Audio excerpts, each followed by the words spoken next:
사람하고 먼저 좀 인사를 하고 은혜를 함께 나누도록 하겠습니다. 옆 사람 손을 좀 꽉 잡아주면서요, 1년간 승리하셨습니다. 이렇게 1년간 승리하셨습니다. 정말 승리하시고 수고하시고, 오늘 안 오면 1년 동안 안 온 거예요. 예수님께서 이 베단이라는 작은 마을에서 예루살렘 성으로 들어가시는 길이었습니다. 근데 예수님께서 몹시 시장하셨던 모양이에요. 그래서 우리나라는 여러분 그 길가에 감나무가 이렇게 많이 자라잖아요. 그런 것처럼 그 팔레스타인 지역에 흔하게 자라고 있는 이 무화과 나무로 갔어요. 그래서 그 열매로 시장길을 해결하려고 했습니다. 근데 한 무화과 나무로 가까이 갔는데 멀리서 봤을 때는 막 잎이 무성해가지고 야, 먹을 만한 열매가 있겠다 하고 갔는데 열매가 없습니다. 예수님은 그 무화과 나무를 향해서 이제부터 영원토록 내가 열매를 맺지 못하리라 말씀을 하십니다. 그러자 여러분 놀라운 일이 일어났어요. 그 열매가 없고 잎만 무성한 그 무화과 나무가요, 뿌리채 다 말라 죽어버렸습니다. 예수님께서 그렇게 말씀하셨다고 나무가 금세 말라 죽어버릴 수 있나? 제자들이 이상하게 생각하면서 예수님, 무화과 나무가 진짜 말라 죽었습니다 그러는 거예요. 예수님은 이 사건을 통해서 제자들에게 가르침을 주셨습니다. 뭐에 대한 가르침을 주셨냐면 기도에 대한 가르침을 주셨어요. 너희가 만일 기도할 때에 의심하지 않고 무엇이든지 믿음으로 구하면 이 무화과 나무가 된 이런 일뿐만 아니라 무엇이든지 다 받으리라, 그렇게 말씀을 하십니다. 그러니까 무화과 나무를 말려버리는 그 사건을 통해서, 열매 없는 무화과 나무를 말려 죽여버리는 그 사건을 통해서 기도에 대해서 자들에게 가르침을 주셨어요. 오늘 본문에서도 열매 없는 무화과가 나옵니다. 한 주인이 포도원에 무화과 나무를 심었어요. 근데 열매를 얻지 못했습니다. 그것도 3년씩이나요. 그런데 오늘 보면은 그 열매 없는 무화과 나무를 뿌리채 말라서 죽게 만드는 것이 아니고, 도끼를 찍어서 베어버리라고 하는 것이 아니고 그대로 두라고 하십니다. 예수님께서 열매 없는 무화과나무를 말리신 것과는 다르게 오늘 본문에서는 그대로 두라 하십니다. 분명 이 비유를 통해서도 뭔가 우리에게 가르침이 있습니다. 주님이 주시는 가르침이 있어요. 2013년 12월 마지막 주일입니다. 오늘 본문을 통해서 주님께서 가르치시는 그 가르침으로 우리가 함께 큰 은혜를 받는 귀한 시간이 되기를 주의 이름으로 축원합니다. 오늘 본문에 보면은 주인이 무화과 나무에게서 원하는 것이 있어요. 주인이 무화과 나무에서 열매를 원하고 계십니다. 포도원에 무화과 나무를 심은 한 사람은 무화과 나무의 주인입니다. 이 포도원의 주인이에요. 이 주인은 누구를 상징하느냐? 하나님을 상징합니다. 이 주인은 하나님이십니다. 포도원의 무화과 나무, 이 나무는 무엇을 상징하느냐? 1차적인 상징은 하나님의 백성인 이스라엘을 상징합니다. 이 무화과, 열매 없는 무화과 나무는 이스라엘 백성들이에요. 포도원의 열매 없는 무화과 나무는 지금의 교회 공동체입니다. 지금의 성도들, 바로 우리들을 상징합니다. 하나님께서는요, 자기 백성들이 열매 맺기를 원하십니다. 하나님은요, 자기가 사랑하는 자기 백성들이 풍성한 열매를 맺으면서 살아가기를 원하세요. 구약의 이스라엘 백성과 하나님께서 언약을 맺으면서 하신 말씀이에요. 너희는 모든 민족 중에서 내 소유가 되겠고 너희가 내게 대하여 제사장 나라가 되며 거룩한 백성이 되리라. 구약의 하나님의 백성인 이스라엘에게 하나님이 주신 특권이 있습니다. 특별한 권세가 있어요. 그것은 뭐냐? 하나님의 소유라는 거예요. 너희는 내 거다, 나는 하나님의 것이다. 이것이 여러분 특권입니다. 특권. 모든 민족이 같이 살아가요. 근데 모든 민족 중에서 이스라엘 백성에게만 주신 특혜예요. 이것이 특혜, 특별한 은혜라는 말입니다. 그리고 하나님께서는 이 특권과 더불어서 이스라엘 백성들에게 주어진 사명이 있습니다.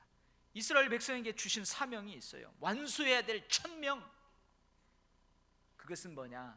제사장 나라가 되라는 거예요. 거룩한 백성이 되라는 거예요. 구약에서 제사장은요, 어떤 역할을 하는 사람이냐면 이스라엘 백성들과 하나님 사이의 중보의 역할을 하는 것입니다. 제사장이 있어야 반드시 제사를 드려요. 죄를 짓고 와서 속죄제를 드리면 제사장이 죄사함을 받았느니라 선포를 해야 돼요.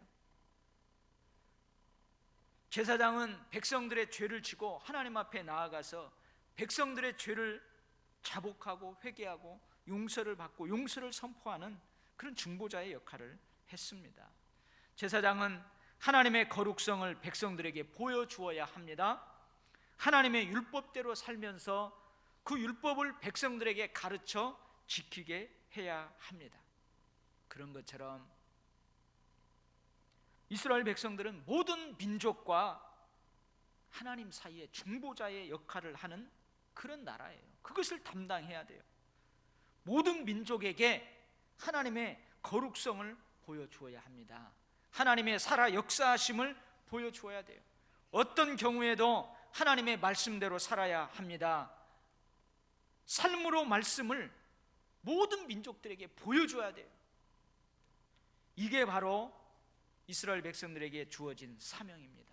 완수해야 될 천명, 바로 이것이에요. 이것이 바로 그들이 맺혀야 하는 열매입니다. 하나님께서 그들에게서 원하시는 열매가 바로 이거라는 거예요. 사랑하는 성도 여러분, 신약시대 이 하나님의 교회 공동체에는 어떤 특권과 사명이 있을까요? 성도라 부름받은 하나님의 백성인 나에게 어떤 특권과 사명이 있을까요? 주님은 베드로 전서를 통해서 우리에게 이렇게 말씀하십니다. 너희는, 여기서 너희는 뭐냐면 교회 공동체를, 너희는 누구를 말하면 나를 얘기해요. 성도라고 부름받는 집사님, 장로님, 목사님, 권사님, 성도님, 그렇게 부름받는 우리들을 이야기하는 거예요. 너희는 택하신 족속이요 왕같은 제사장들이요 거룩한 나라요 그의 소유가 된 백성이니 이는 너희를 어두운 데서 불러내어 그의 귀한 빛에 들어가게 하시니의 아름다운 덕을 선포하게 하려 하심이라. 우리가 가지고 있는 특권, 하나님께서 우리에게 특별히 주신 은혜, 특혜, 그게 뭘까요? 그것은요, 하나님의 택함을 받았다는 거예요. 하나님의 소유가 되었다는 거예요. 어두운 데서 불러내어 그의 귀한 빛에 들어가게 하셨다는 거예요. 여러분, 자격이 있어서 성도라 부름을 받았습니까? 여러분, 자격이 있어서 천국 백성이 되었습니까? 우리보다요 월등히 자격 조건을 가지고 있는 세상의 사람들 많아요. 근데 그 많은 사람들 가운데에서 하나님이 우리를 택해 주셨어요. 조건을 보고 택한 게 아니에요. 자격이 있어서 택한 게 아니에요. 하나님의 사랑 때문에 우리가 택함을 받은 거예요. 하나님의 소유가 되었어요. 천국 백성이 되었어요. 하나님의 자녀가 되었어요. 하나님 우리를 택하시지 아니하고 우리를 자기 것으로 삼지 않았으면 우리는 아직도 어두움 가운데에서 지내야 돼요. 근데 그 어두움 가운데서 우리를 불러내어서 그의 귀한 빛, 천국의 빛, 하늘의 빛 가운데 들어가게 하셨어요. 여러분, 이것이 특권 아니에요? 이것이 특별한 은혜 아니겠습니까? 할렐루야. 그런데 우리에게도 하나님께서 이러한 특권과 더불어서 사명을 주셨어요. 완수해야 될 1000명, 그게 하나님의 사명이에요. 우리가 세상에 속하지 않았지만 세상 속에서 살아가고 있습니다. 우리가 세상 속에서, 그런 세상 속에서 제사장으로 살아가야 된다는 말이에요. 거룩한 성도로 살아가야 됩니다. 우리 주변에 하나님을 모르는 사람과 하나님 사이에 우리가 중보자의 역할을 해야하면서 살아가야 돼요. 우리의 삶을 통하여서, 우리의 입술, 우리의 행동을 통해서 하나님의 거룩성을 주변의 사람들에게 드러내야 돼요. 지속적으로 구원하시는 하나님의 능력과 은혜를 선포해야 됩니다. 이것이 바로 하나님께서 우리에게 원하시는 열매예요. 근데 우리에게 사명이 있지만 그 사명이 각각 다 다릅니다. 저에게 준 사명이 다르고요, 장로님들에게 주신 사명이 다르고, 여러분들에게 주신 사명이 각각 달라요. 믿음의 분량에 따라서 각각 다 다릅니다. 관상용 나무는 뭐가 열매입니까? 여러분, 관상용 나무는요, 아름다움, 멋진 자태가 열매예요. 관상용 나무가 아무리 무슨 열매를 많이 맺고 막 반듯하게 쫙 커나가도요, 그것은 그 나무의 열매가 될 수 없어요. 신비하게 아름답고 신비하게 멋진 자태, 그것이 열매예요. 여러분, 목재용 나무는요, 뭐가 열매겠어요? 아주 반듯하게 자라가지고 목재용으로 사용될 수 있어야 합니다. 그것이 그 나무의 열매예요. 목재용 나무에 뭐 과실이 아무리 실하게 달려 있어도 삐뚤빼뚤 자라면 아무 쓸모가 없습니다. 여러분, 과실나무는 뭐가 열매겠어요? 과실수가 열매예요. 아무리 반듯하고 아름답고 멋지게 자라도 소용없어요. 그 과실나무에 열매가 맺혀야 됩니다. 그 맺혀진 열매, 그것이 그 나무의 열매가 되는 것입니다. 마찬가지예요. 우리는 다 사명을 받았지만 어떤 사람은 관상용 나무와 같은 그 열매를 맺어야 될 사명이 있고요, 어떤 사람은 목재용 나무와 같은 열매를 맺을 사명이 있고요, 어떤 사람은 과실수와 같은 그런 아름다운 먹음직스러운 실한 열매를 맺어야만 한 그러한 사명이 다 있어요. 우리 모두는 특권과 함께 사명이 있다는 말이에요. 하나님께서 그 열매를 우리에게 다 풍성하게 맺혀지기를 원하십니다. 그래서요, 오늘 본문에 보면은 포도원 주인이 3년을 와서 그 무화과 나무에서 열매를 구했다고 기록하고 있습니다. 무화과 나무가 이제 열매를 맺어야 될 때가 되었어요. 그래서 분명히 열매를 맺을 때가 되었다는 것을 알고 주인이 와서 그 무화과 나무에서 열매를 구해요. 근데 없어요. 그래서 주인은 1년을 더 기다려 봅니다. 그런데도 없어요. 그래서 또 1년을 기다려 봅니다. 없어요. 1년을 더 기다려 봅니다. 없어요. 이렇게 3년을 인내하며 기다렸는데도 열매가 없는 것입니다. 여러분, 여기에서 3년은요 꼭 1, 2, 3년을 의미하지 않습니다. 이 포도원 주인이 기다린 그 일정한 기간을 상징하는 거예요. 그래서 결국 그때서야 주인은 차라리 자리만 차지하고 땅만 축내는 이 쓸모없는 무화과 나무를 찍어 버려야 되겠다 결정을 합니다. 무슨 말입니까? 하나님은요 우리를 기다려 주시는 분이라는 말씀입니다. 하나님께서 모세를 시내산 꼭대기로 불렀어요. 그리고 그를 엎드리게 한 다음에 그 앞으로 지나면서 하나님 자신이 누구인가를 계시하십니다. 드러내요. 여호와께서 그의 앞으로 지나시며 선포하시되 여호와로라 여호와라 자비롭고 은혜롭고 노하기를 더디하고 인자와 진실이 많은 하나님이라. 하나님 스스로가 자기 자신을 계시하시는 내용이에요. 노하기를 더디하시는 분, 인자와 진실이 많은 분, 자비롭고 은혜로우신 분, 그게 바로 우리가 아버지라고 부르는 하나님이세요. 여러분, 시편은요, 하나님을 사랑하는 사람들이 삶을 살아가면서 그들이 겪었던 하나님과의 경험을 써놓은 시예요.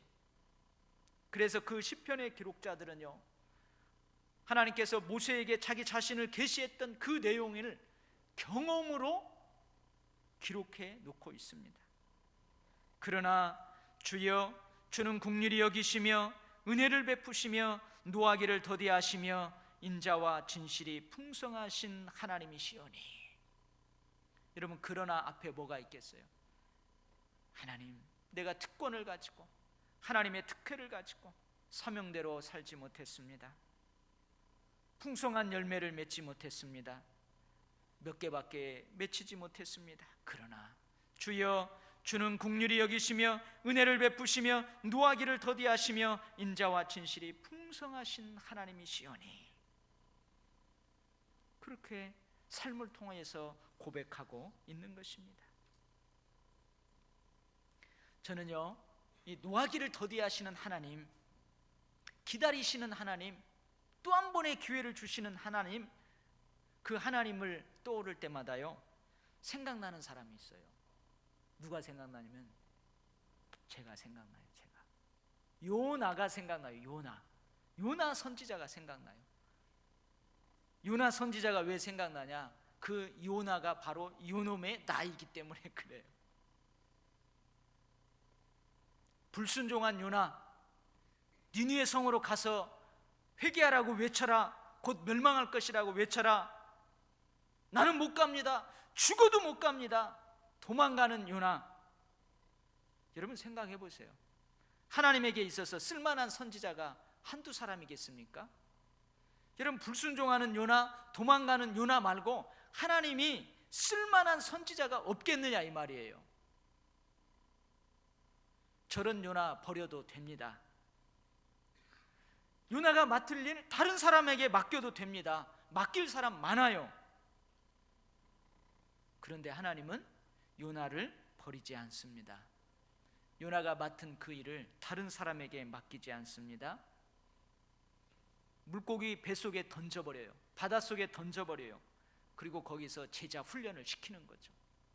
그리고 두 번째 요나를 부르십니다. 다시 요나를 부르세요. 그리고 그에게 그 일을 맡깁니다. 요나가 니느웨 성에 가서 외칩니다. 회개하지 않으면 망하리라. 그저 설렁설렁 외칩니다. 왜요? 니느웨는요, 원수의 나라이기 때문에 그래요. 자기의 민족을 억압했던 원수의 나라의 수도이기 때문에 그래요. 근데 그 말에 자극을 받아 모든 니느웨 백성들이 회개합니다. 그러자 하나님께서 어떻게 해요? 니느웨 성을 멸하시려는 계획을 철회하시고 용서하십니다. 이것을 보고 요나가 하나님께 투정 부리며 하는 말이에요. 하나님, 내가 내 고향에 있을 때에 하나님이 이렇게 하겠다고 말씀하시지 않았습니까? 그러므로 내가 하나님 이럴 줄 알고 빨리 다시스로 도망한 거예요. 내 원수의 나라를 하나님이 기다려주고 인내하시고 사랑할 줄을 내가 알아서요, 안 가려고 했던 거예요. 주께서는 은혜로우시며 자비로우시며 노하기를 더디하시며 이내가 크시사 뜻을 돌이켜 재앙을 내리지 아니하시는 하나님이신 줄을 내가 알았음이니이다. 이게 니느웨 성에 대해서 오래 참으시고 용서하시고 또 한 번의 기회를 주시는 그 하나님을 보고 투정하는 요나의 말이에요. 근데 가만히 생각해 보세요. 요나 지는 은혜 안 받았어요? 요나 자기에게 베푸신 하나님의 은혜, 하나님의 사랑, 하나님의 자비하심, 하나님의 기다림, 참으심, 그건 깨닫지 못하고 있어요. 니느웨 성읍에 그런 하나님의 은혜를 베풀었다고 투정 부리는 것입니다. 사랑하는 성도 여러분, 하나님은요, 처음부터 도끼자루를 들지 않습니다. 하나님은 처음부터요, 그 나무를 찍어버리려고요, 도끼를 내리치시는 분이 아닙니다. 기다리고 기다리세요. 또 기다리십니다. 또 기다리세요. 또 기다리세요. 결국 무화과 나무를 심은 주인은 기다리고 기다리다가 이제 어쩔 수 없이 결정을 내립니다. 찍어버리라. 어찌 땅만 버리게 하겠느냐. 여러분 생각해보세요. 이런 결정을 내리는 주인의 마음이 기쁘겠습니까? 이게 바로 우리를 향한 하나님의 마음입니다. 하나님 올해도 우리를 많이 기다리셨어요. 우리를 보면서 많이 참으셨어요. 때로는 이해할 수 없는 질병으로, 때로는 사랑스레 아픔으로 우리에게 사인도 주시고요. 내가 열매를 원한다, 너 열매 맺어야 된다, 그러면서 하나님이 많이 기다려 주셨어요. 그게 바로 우리가 믿는 하나님인 줄 믿습니다. 그런데요, 결국은 이제 열매를 맺지 못하는 그 무화과나무가 이제 찢어져서 잘릴 그 찰나가 되었어요. 그런데 여러분, 이 하나님의 결정을 막아서는 사람이 있습니다. 누구예요? 포도원지기입니다. 포도원지기. 주인이여 금년에도 그대로 두소서. 내가 두루 파고 거름을 주겠습니다. 그래도 만일 열매가 없으면 그때 찍어 버리소서. 무화과나무 입장에서 이 포도원지기가 없다면 얼마나 끔찍합니까? 무화과나무 입장에서 그 하나님의 결정을 유보시키고 그 하나님의 진노를 막아서는 이 포도원지기가 없다면 얼마나 끔찍합니까? 그런데 이 포도원지기로 인해서 이제 다 끝이 나고 더 이상 없는 기회에다가 또 한 번의 기회가 주어지게 됩니다. 여러분, 이 포도원지기는 누구를 상징하느냐? 예수님을 상징합니다. 예수님은 12 제자를 끝까지 버리지 않으셨습니다. 반면 12 제자는요, 예수님을 다 버렸어요. 그렇지만 예수님은 그들을 끝까지 사랑하셨습니다. 예수님은 12 제자들을 끝까지 포기하지 않으셨습니다.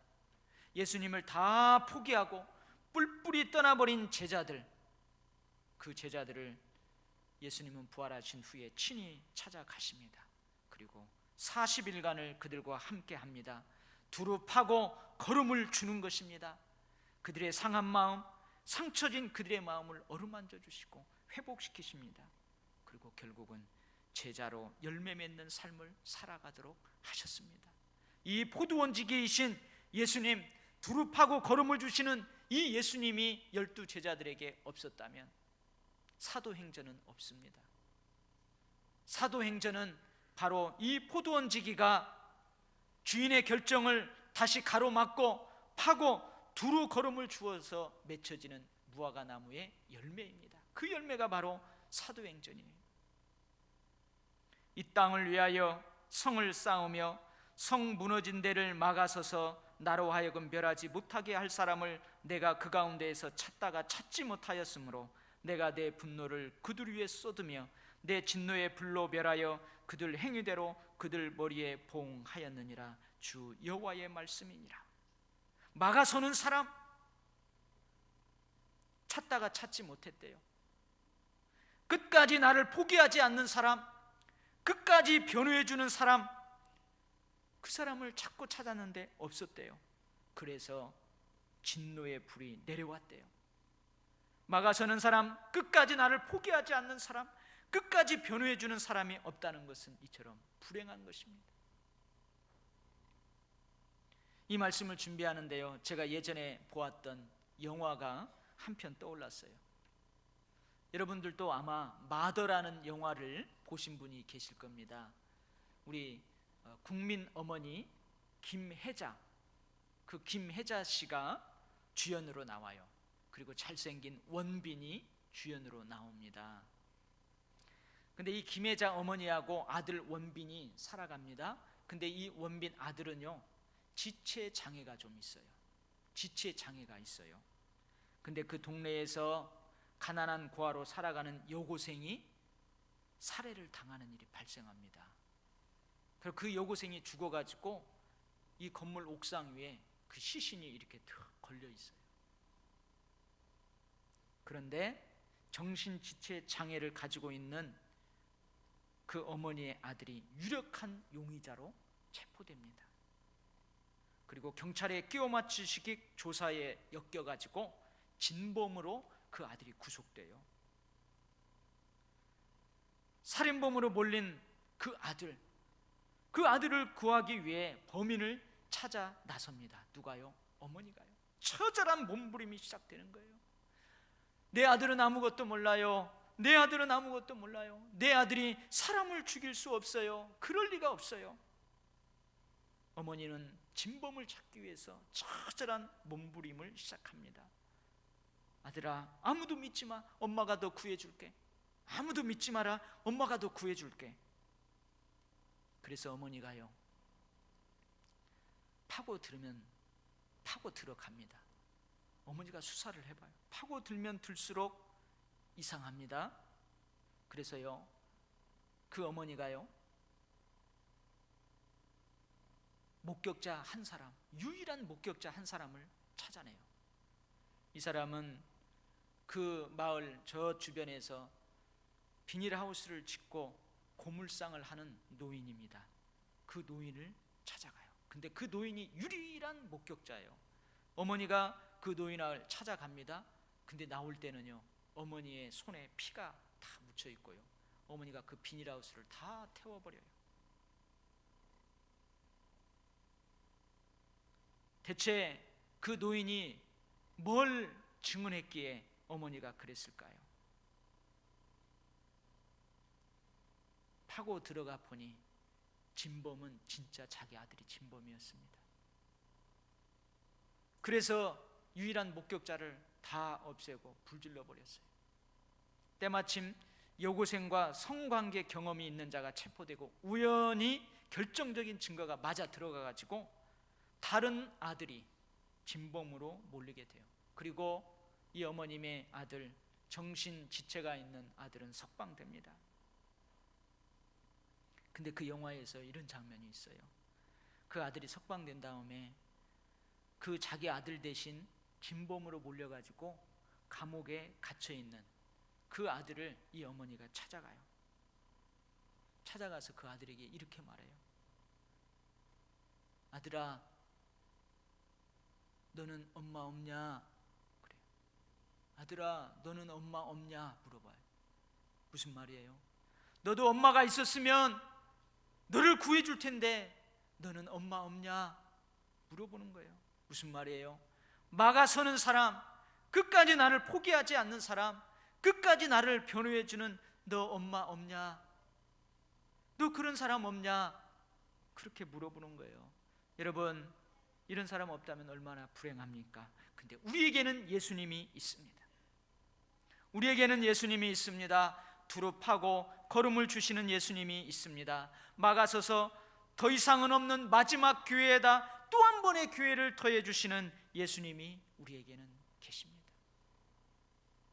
요한복음 15장은 포도나무 비유 나오는 장이에요. 여러분, 포도나무 가지에 열매가 주렁주렁 맺혀지기 위해서 가장 중요한 조건 한 가지가 있습니다. 그것은요, 포도나무 원 줄기에 가지가 붙어 있어야 된다는 거예요. 붙어 있어야 된다는 거예요. 여러분, 이 붙어 있어야 된다는 의미는 영적으로는요, 예수님과 지속적인 친밀한 교제가 있어야 된다는 말이에요.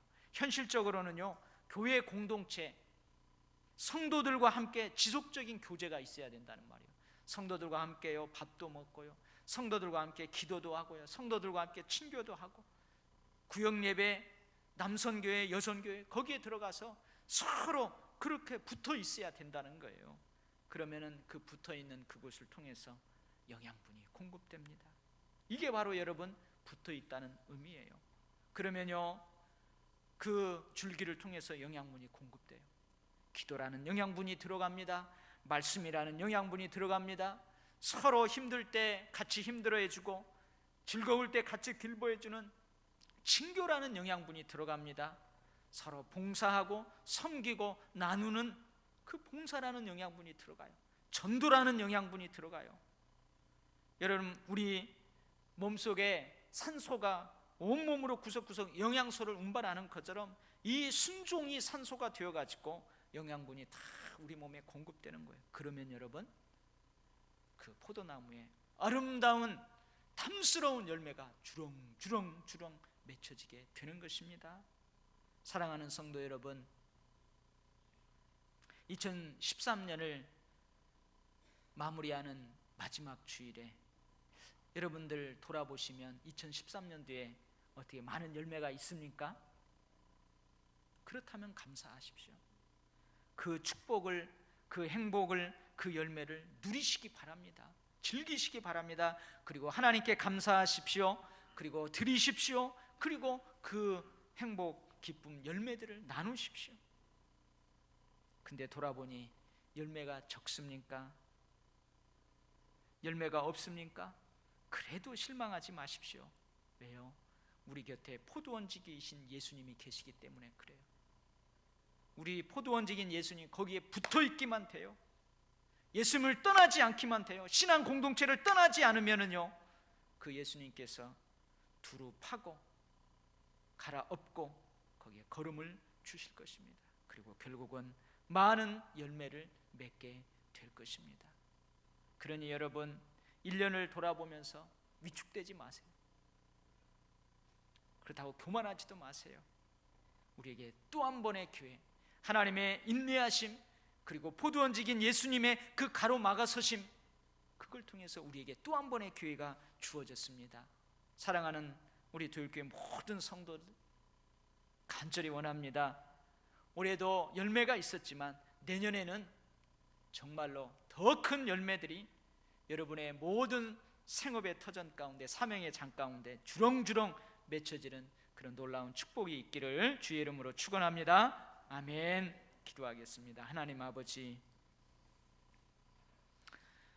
돌아보면 형통한 때도 있었습니다.